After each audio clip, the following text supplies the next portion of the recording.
Hello everyone, I'm Daniel Soto.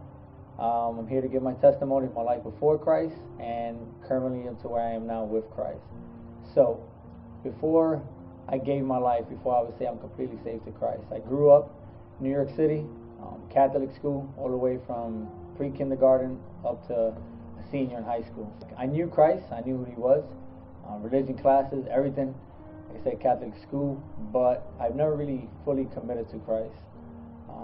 After high school, same thing. I was at that point, didn't really know what to do in my life. I tried the college thing, it didn't really work out. And I was just typical, I guess you could say the stereotypical city kid. I was kind of just on and off, just doing my own thing.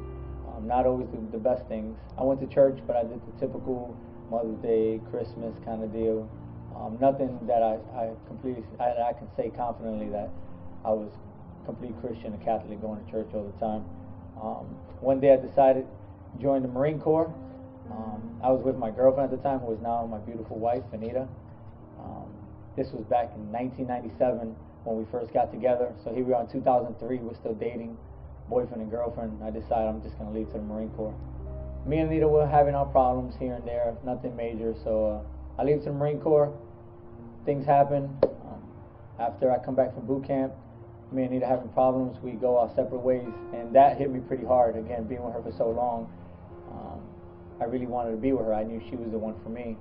So I ended up having to continue on with my career in the Marine Corps, and she went through her own stuff, and she ended up moving to a different state in Ohio, and she ended up making pretty much her life with Christ there, beginning her life with Christ. I deployed over to Japan, and that was kind of when it hit me. I was doing the typical, I was trying to email her, call her, and she kept kind of just pushing me away.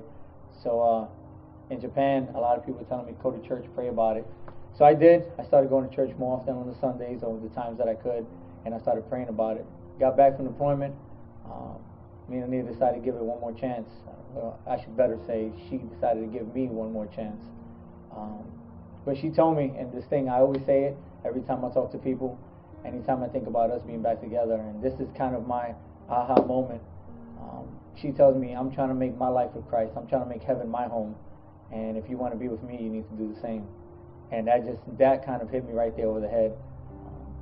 From there on, we were married in 2005, and ever since then, I gave my life to Christ. And I can't say I've taken steps back. I cannot say I have not taken steps backward. I'm sure, as we all have. I'm not perfect, but one thing I strive to do is continue to move forward and set the example and live my life with Christ. Anita kind of always guides me the right way, and I do with her. We keep each other in that checks and balances. And now that I have 3 kids, I just continue to strive to be that perfect man of God. I know no one is perfect, but I take it one day at a time. God is my Savior. I've given my life to Him, and I want to set that example for my kids, for my wife, and more importantly, for God. Every step I take, everything I do, I think about it. If that rapture was to come right now, would I want my last move or my last step to be something I would regret? And just like that, everyone will be gone, and I'm stuck here, not be able to go. So that's how I live my life. And again, I'm not saying I'm perfect, but everything I strive to do for God first. I just want to be that model example for my children as they grow up, a great husband and a great dad. So that is my testimony of my life with Christ.